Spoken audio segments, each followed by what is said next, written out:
Basically, there were two main reasons why we wanted to do this study. First, from a purely methodological perspective, there's a replication crisis in economics. So meaning that things that people publish might only be valid for the specific case in which they did it. And we wanted to see if a well-known finding, that is that farmers try to avoid risks, was particular to subset of French farmers, so we could find the same results when applying the methods to 11 different farming communities. And second, we wanted really to know how do farmers tackle risks in their daily lives. Risk preferences are farmers' attitudes towards risks. So how do they decide when they face risky decisions? For instance, you can apply irrigation, which is less risky as a farmer, or you can just go with the rainfall, which is more risky as a farmer. You can apply pesticides, which is probably less risky. You make many choices in everyday life that involve risks. And then if you are more or less sensitive to risks, that really matters for the decisions you make. So many decisions farmers take relate to price risks, political risks, risks of plant disease and pests, weather risks, and so on and so forth. So it's very important to understand how farmers view risks, to understand how they make decisions in their farms. So in total, we interviewed 1,430 farmers in 10 different countries. And the process of interviewing differed a bit by country.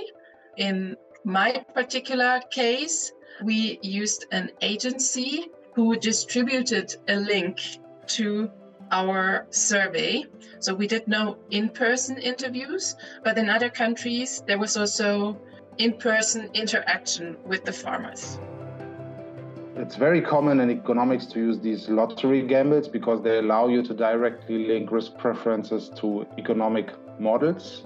And these models can then be applied in other tools and in policy scenario making. So you can directly estimate parameters of risk preferences that you can feed into other models. And that's why we use these risky gambles. They allow us to fit people's decision making into a utility function that is then more widely applicable across different contexts.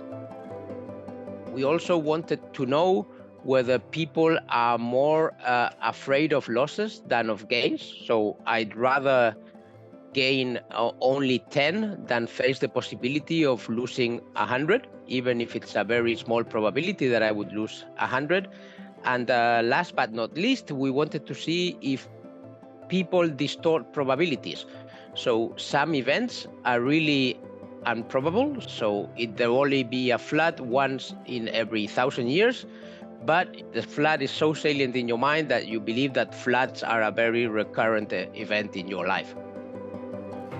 So the first important result is that we were able to replicate this original study of OKO. The next important result is that we find that farmers are risk averse. So they refrain from taking risks. They are loss averse.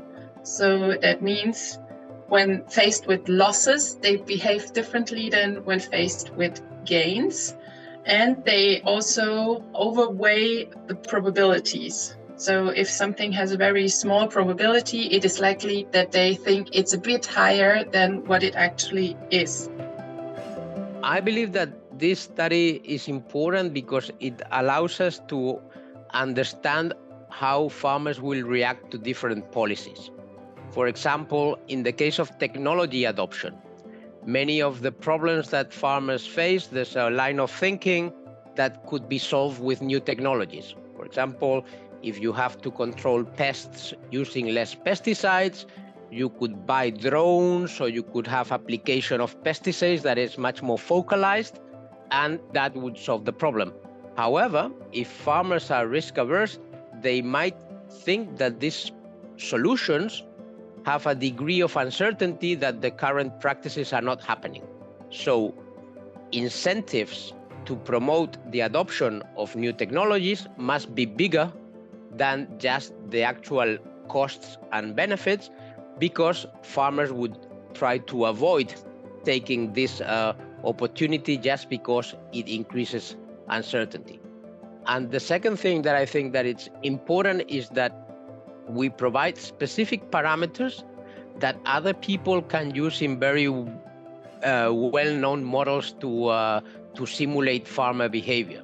So normally when people are trying to see what would happen if you introduce a subsidy or if you do a free trade agreement, they have large-scale models where some of our results can be directly plugged in to make sure that the simulation takes into account the fact that farmers are risk averse. I want to highlight how much of a collective effort this all was. So we are 28 authors on the paper. It was very much an initiative of this REECAP network, of the network that tries to promote economic experiments for policymaking. And I'm super grateful to have had the chance to coordinate this study with all these great other researchers. And I think all of us learned a lot. So I think that's my personal takeaway message, that it can be really fun and it is really important to connect to other people and to work in these large groups and to support also academic networks, bottom-up academic networks such as the REECAP network.